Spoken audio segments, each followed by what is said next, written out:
welcoming His Excellency Prime Minister of the Republic of India, I invite him to address the meeting. नमस्कार साथियों, Good morning, friends.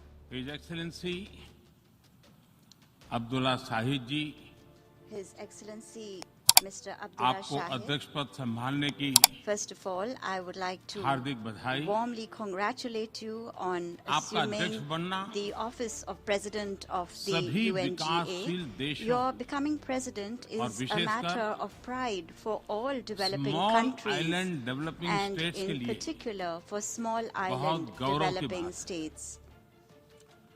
अध्यक्ष महोदय, Mr. President, गत 1.5 वर्ष से for the last 1.5 years, पूरा विश्व the world 100 साल has में been आई grappling सबसे with बड़ी the worst pandemic महामारी का it has सामना seen कर in 100 years. ऐसी भयंकर महामारी में I pay tribute जीवन to all गंवाने वाले those who have lost their lives सभी लोगों in the deadly corona मैं pandemic, श्रद्धांजलि देता हूं और and परिवारों I के साथ express my condolences संवेदनाएं व्यक्त to करता हूं। their families. अध्यक्ष महोदय, Mr. President, मैं उस देश का I प्रतिनिधित्व कर रहा represent हूं a country जिसे that mother is of proud democracy का to be गौरव known हासिल। as the mother of democracy. लोकतंत्र की हमारी We हजारों have had वर्षों की a महान great परंपरा रही। tradition of democracy that goes back thousands of इस years. 15 अगस्त को On 15th of भारत ने August this year, अपनी आजादी के India entered 75वें the साल में प्रवेश 75th किया। year of its independence.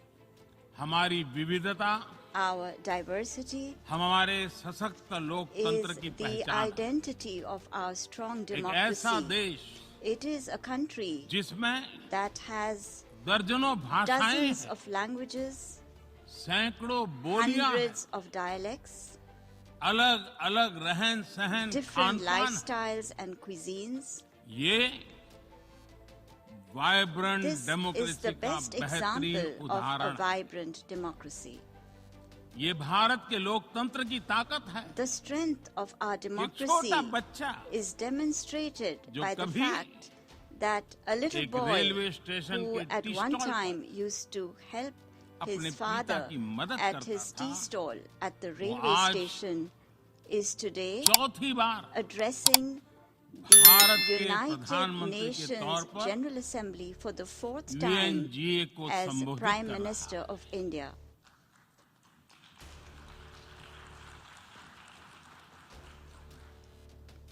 सबसे लंबे समय तक I will soon Gujarat have का spent 20 मुख्यमंत्री years serving और my फिर countrymen as पिछले head of 7 साल government. से First as the Bharat longest के serving प्रधानमंत्री Chief के Minister तौर पर of मुझे Gujarat and then Head of as Government Prime की Minister भूमिका for the last 7 years. देशवासियों की सेवा करते हुए 20 साल हो रहे हैं और And मैं अपने I अनुभव am से कह saying रहा this to हूं, you from my own Yes. experience.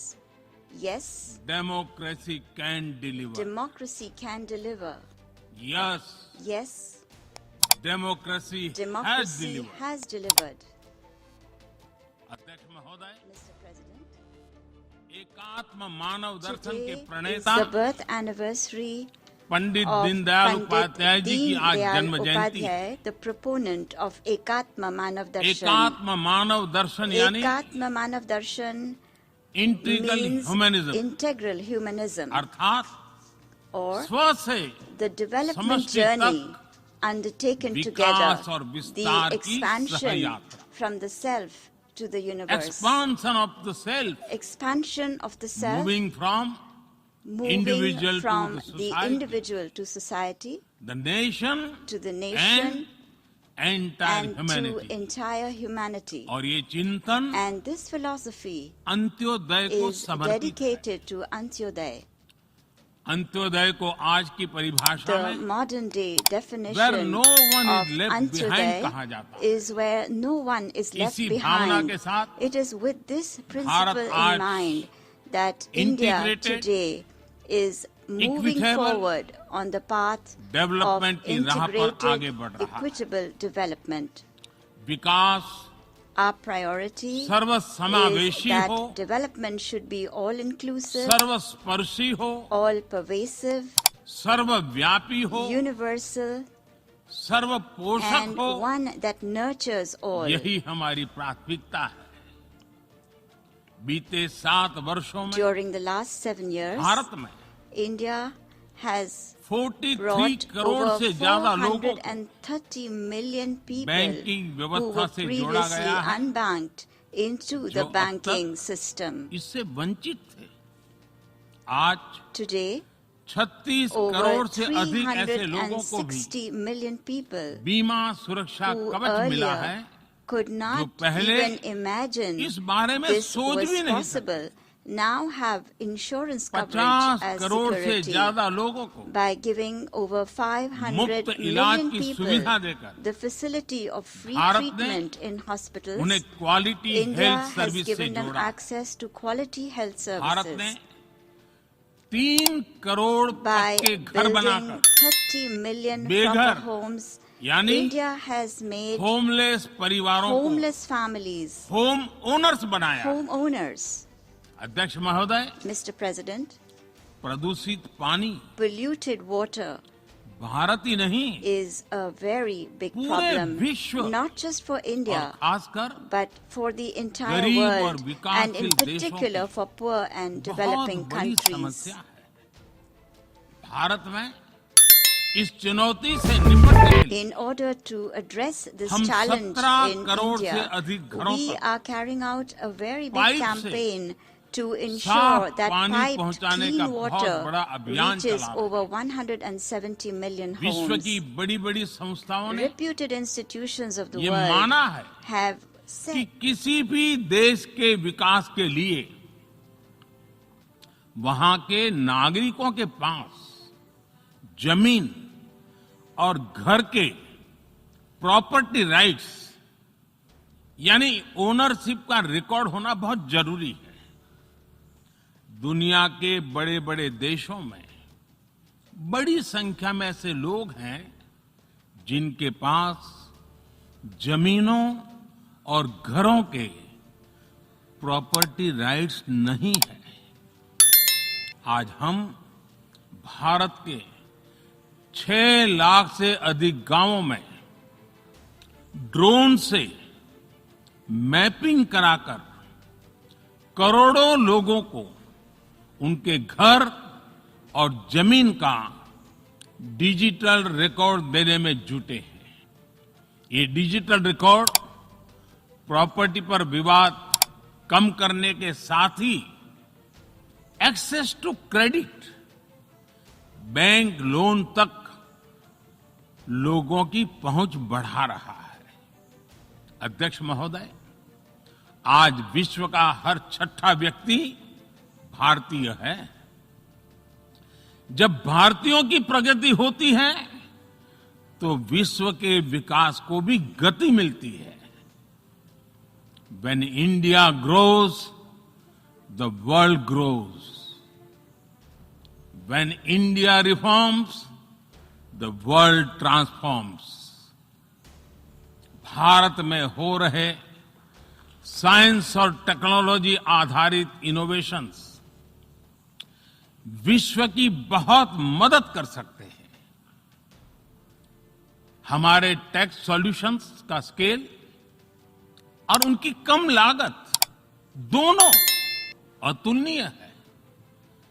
हमारे यूनिफाइड पेमेंट इंटरफेस यूपीआई आज भारत में हर महीने 350 करोड़ से ज्यादा ट्रांजैक्शन हो रहे हैं। भारत का वैक्सीन डिलीवरी प्लेटफॉर्म कोविन एक ही दिन में करोड़ों वैक्सीन डोज लगाने के लिए डिजिटल सपोर्ट दे रहा है। अध्यक्ष महोदय, सेवा परमो धर्मः, सेवा परमो धर्मः को जीने वाला भारत सीमित संसाधनों के बावजूद भी वैक्सीनेशन डेवलपमेंट और मैन्युफैक्चरिंग में जी जान से जुटा है। मैं यूएनजीए को ये जानकारी देना चाहता हूं कि भारत ने दुनिया की पहली डीएनए वैक्सीन विकसित कर ली है, जिसे 12 साल की आयु से ज्यादा के सभी लोगों को लगाया जा सकता है। एक और mRNA वैक्सीन अपने डेवलपमेंट के आखिरी चरण में है। भारत के वैज्ञानिक कोरोना की एक नेजल वैक्सीन के निर्माण में भी जुटे हैं। मानवता के प्रति अपने दायित्व को समझते हुए भारत ने एक बार फिर दुनिया के जरूरतमंदों को वैक्सीन देनी शुरू कर दी है।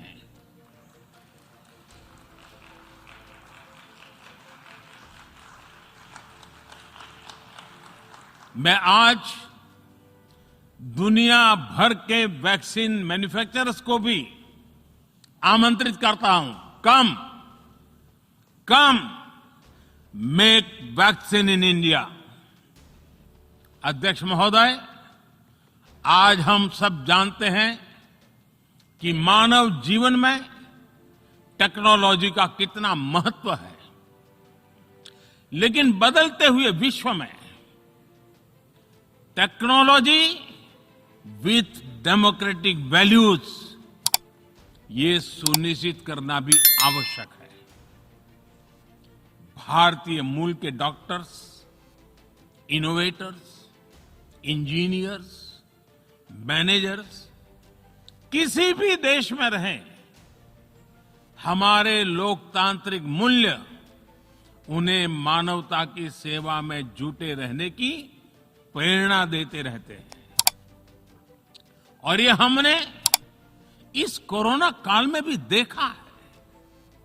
अध्यक्ष महोदय, कोरोना महामारी ने विश्व को यह भी सबक दिया है कि वैश्विक अर्थव्यवस्था को अब और अधिक डाइवर्सिफाई किया जाए।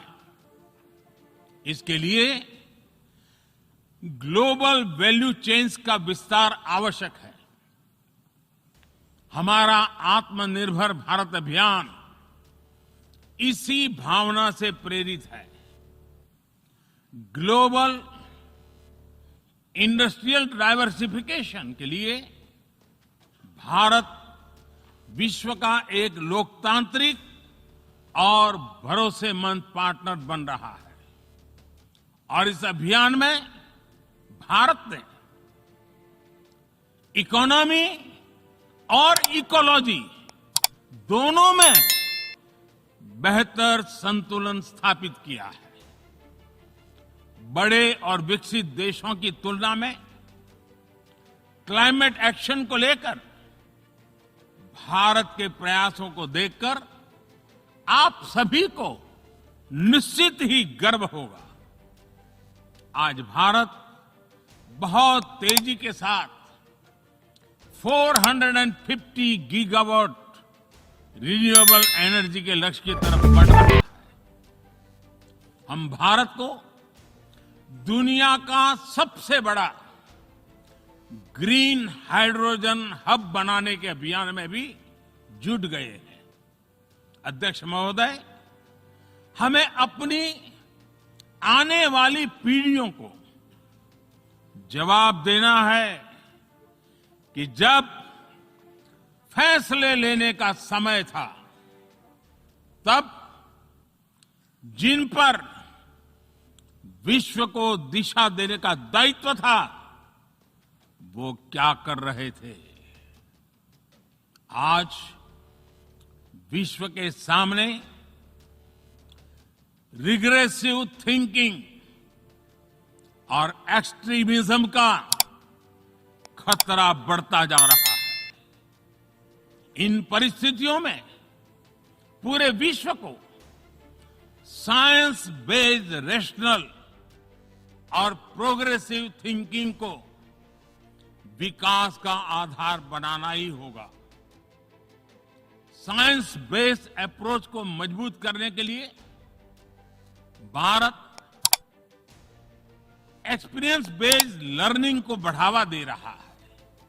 हमारे यहां स्कूलों में हजारों अटल टिंकरिंग लैब खोली गई है, इंक्यूबेटर्स बने हैं और एक मजबूत स्टार्टअप इकोसिस्टम विकसित हुआ है। अपनी आजादी के 75 वर्ष के उपलक्ष्य में जब हम आजादी का अमृत महोत्सव मना रहे हैं, भारत 75 ऐसे सैटेलाइट्स को अंतरिक्ष में भेजने वाला है जो भारतीय विद्यार्थी स्कूल कॉलेजों में बना रहे हैं। अध्यक्ष जी, दूसरी ओर रिग्रेसिव थिंकिंग के साथ जो देश आतंकवाद का पॉलिटिकल टूल के रूप में इस्तेमाल कर रहे हैं, उन्हें ये समझना होगा कि आतंकवाद उनके लिए भी उतना ही बड़ा खतरा है। ये सुनिश्चित किया जाना बहुत जरूरी है कि अफगानिस्तान की धरती का इस्तेमाल आतंकवाद फैलाने और आतंकी हमलों के लिए न हो। हमें इस बात के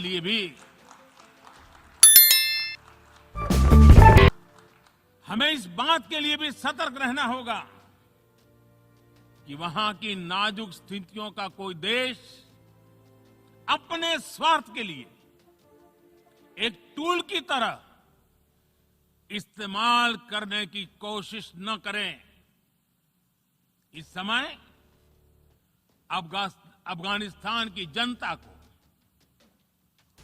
वहां की महिलाओं और बच्चों को, वहां की माइनॉरिटीज को मदद की जरूरत है और इसमें हमें अपना दायित्व निभाना ही होगा। अध्यक्ष महोदय, हमारे समंदर भी हमारी साझी विरासत है, इसलिए हमें ये ध्यान रखना होगा कि ओशन रिसोर्सेज को हम यूज करें, एब्यूज नहीं। हमारे समंदर अंतर्राष्ट्रीय व्यापार की लाइफलाइन भी है। इन्हें हमें एक्सपांशन और एक्सक्लूजन की दौड़ से बचाकर रखना होगा। रूल बेस्ड वर्ल्ड ऑर्डर को सशक्त करने के लिए अंतर्राष्ट्रीय समुदाय को एक सुर में आवाज उठानी ही होगी। सुरक्षा परिषद में भारत की प्रेसिडेंसी के दौरान बनी विस्तृत सहमति विश्व को मैरीटाइम सिक्योरिटी के विषय में आगे बढ़ने का मार्ग दिखाती है। अध्यक्ष महोदय, भारत के महान कूटनीतिज्ञ आचार्य चाणक्य ने सदियों पहले कहा था, कालातिक्रमात् काल एव फलम पिबति। जब सही समय पर सही कार्य नहीं किया जाता तो समय ही उस कार्य की सफलता को समाप्त कर देता है। संयुक्त राष्ट्र को खुद को प्रासंगिक बनाए रखना है तो उसे अपनी इफेक्टिवनेस को सुधारना होगा, रिलायबिलिटी को बढ़ाना होगा। यूएन पर आज कई तरह के सवाल खड़े हो रहे हैं। इन सवाल को हमने क्लाइमेट क्राइसिस में देखा है, कोविड के दौरान देखा है, दुनिया के कई हिस्सों में चल रही प्रॉक्सी वॉर, आतंकवाद और अभी अफगानिस्तान के संकट ने इन सवालों को और गहरा कर दिया है। कोविड के ओरिजिन के संदर्भ में और ease of doing business ranking को लेकर वैश्विक गवर्नेंस से जुड़ी संस्थाओं ने दशकों के परिश्रम से बनी अपनी विश्वसनीयता को नुकसान पहुंचाया है। ये आवश्यक है कि हम यूएन को ग्लोबल ऑर्डर, ग्लोबल लॉज और ग्लोबल वैल्यूज के संरक्षण के लिए निरंतर सुदृढ़ करें। मैं नोबेल पुरस्कार विजेता गुरुदेव रविंद्रनाथ टैगोर जी के शब्दों के साथ अपनी बात समाप्त कर रहा हूं। शुभो कर्मपोथे, शुभो कर्मपोथे, ধরো নির্ভয় গান, সব দুর্বল সন্ন্যাস হোক অবসান। अर्थात अपने शुभ कर्म पथ पर निर्भीक होकर आगे बढ़ो, सभी दुर्बलताएं और शंकाएं समाप्त हो। ये संदेश आज के संदर्भ में संयुक्त राष्ट्र के लिए जितना प्रासंगिक है, उतना ही हर जिम्मेदार देश के लिए भी उतना ही प्रासंगिक है। मुझे विश्वास है हम सबका प्रयास विश्व में शांति और सौहार्द बढ़ाएगा, विश्व को स्वस्थ, सुरक्षित और समृद्ध बनाएगा। इन्हीं शुभकामनाओं के साथ बहुत बहुत धन्यवाद। नमस्कार।